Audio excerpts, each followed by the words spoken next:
আসসালামু আলাইকুম ভিউয়ার্স, আশা করি আপনারা সবাই ভালো আছেন। আল্লাহ তাআলার অশেষ রহমতে আমিও ভালো আছি। অনেকেই আমার দোকানে যায় এবং বলে যে আমার গাভী বাচ্চা দিয়ে দিয়েছে এবং বাচ্চা দেওয়ার 10-15 দিন গরুটির চেহারা অনেক ভালো ছিল, গ্রোথ ভালো ছিল, এবং যখন 10-15 দিন পার হয়ে গেল তখন গরুগুলো একদম শুকিয়ে যাচ্ছে এবং খাওয়া দাওয়ার রুচিও কম, শুকিয়ে যাচ্ছে, হাড় বের হয়ে যাচ্ছে।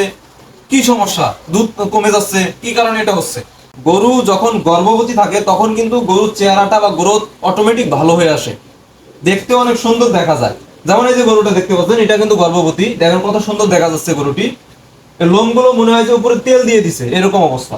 আবার এই গরুটা যখন বাচ্চা দিবে, বাচ্চা দেওয়ার 8-10 দিন বা 15 দিন গরুটার এই যে গরুটা এরকমই থাকবে, এবং 15 দিন পার হওয়ার পর এটা কিন্তু আস্তে আস্তে আস্তে আস্তে খারাপ হয়ে যাবে। তো খারাপ হওয়ার পিছনে কিছু কারণ আছে, সেটা হচ্ছে যে গরুর যে প্রধান সমস্যা সেটা হচ্ছে গরুর কৃমি। কারণ আমরা যে জমি থেকে ঘাস কেটে এনে দেই, সেই ঘাসের মধ্যে শামুকের ডিম থাকে, বিভিন্ন পোকামাকড়ের ডিম থাকে। এই যে লালাগুলো থাকে বা লালাগুলো দেয় ঘাসের মধ্যে পোকামাকড়ে, সেইগুলো কিন্তু আমরা গরুকে দেই। গরু কিন্তু মাটি, তারপরে বিভিন্ন জিনিস থাকে ঘাসের মধ্যে বা খড়ের মধ্যে, সেইভাবেই কিন্তু এরা খেয়ে নেয়। আমরা মানুষ যেমন খাবার খুব পরিষ্কার পরিচ্ছন্ন ধুয়ে এইভাবে আমরা খাই, তাই আমাদের কিন্তু কৃমি একটু কম হয়। আর এই গরু ছাগল কিন্তু ঘাসের মধ্যে মাটি থাকে, ধুলা বালি, তারপরে পোকার ডিম, পোকা, বিভিন্ন জিনিস থাকে, এরা কিন্তু এইভাবে খেয়ে নেয়। মূলত কৃমিটা এর থেকে উৎপাদন হয় এবং গরুর শরীরে বাসা বাঁধে। এটা কিন্তু একটা পরজীবী। কৃমির কারণেই মূলত গরু শুকিয়ে যায়, খেতে একটু কম চায়, বিভিন্ন সমস্যা দেখা দেয়। কারণ একটি রোগ থেকেই আরেকটি রোগের উৎপন্ন হয়।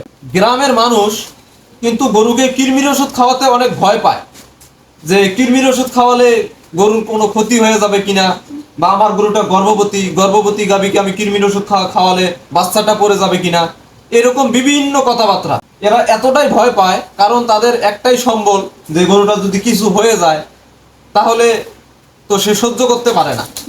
এই কারণেই মূলত তারা এই কথাগুলো বলে থাকে। তো কৃমির ওষুধ কোনো ক্ষতি করে না, বরং কৃমির ওষুধ গরুর জন্য মারাত্মক উপকার করে। কেন এই কথাটা বললাম? আপনি যদি ভালো উৎপাদন পেতে চান এই গরুর থেকে, তাহলে অবশ্যই নিয়ম মেনে 3 মাস অন্তর অন্তর গরুকে কৃমির ওষুধ আপনার খাওয়াতে হবে।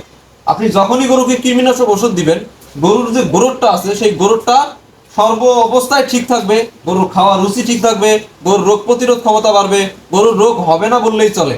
তো বন্ধুরা, গর্ভবতী গাভী যখন বাচ্চা দিয়ে দিবে, এই বাচ্চা দেওয়ার কতদিন পর আপনি কৃমির ওষুধ খাওয়াবেন, সেটাই মূলত আজকের মূল বিষয়। তো আমি আপনাদের বলে দিচ্ছি, যখন যেদিন গরুটা বাচ্চা দিবে সেদিন থেকে নিয়ে শুরু করে 45 দিন পরে গিয়ে আপনি গরুকে কৃমিনাশক ওষুধ দিয়ে দিবেন। কারণ বাচ্চা দেওয়ার পরে কিন্তু এই গরুটা রক্ত ভাঙে অনেক দিন। 30 দিন পর্যন্ত গরু কিন্তু এরকম রক্ত ভাঙে। 30 দিনের মধ্যে গরুকে কৃমিনাশক ওষুধ দিবেন না। এই 45 দিন পার হয়ে গেলেই আপনারা গরুকে কৃমিনাশক ওষুধ দিবেন। আর কৃমিনাশক ওষুধ দিয়ে ভালো কোম্পানির একটা লিভার টনিক দিবেন, তাহলে কলিজার মধ্যে যে কৃমিগুলো আছে সেই কৃমিগুলো দমন হয়ে যাবে এবং গরুটা ভালো হবে এবং গরুটা দ্রুত হিটে চলে আসবে এবং আপনি লাভবান হতে পারবেন। তো আশা করছি আপনারা বুঝতে পারছেন। তো বন্ধুরা, যদি ভিডিওটি আপনাদের কাছে ভালো লেগে থাকে তাহলে অবশ্যই লাইক, কমেন্ট, শেয়ার করে দিবেন। আপনাদের সাথে আবার দেখা হবে আমার পরবর্তী কোনো ভিডিওতে। সেই পর্যন্ত আপনারা সবাই ভালো থাকবেন, সুস্থ থাকবেন। আল্লাহ হাফেজ।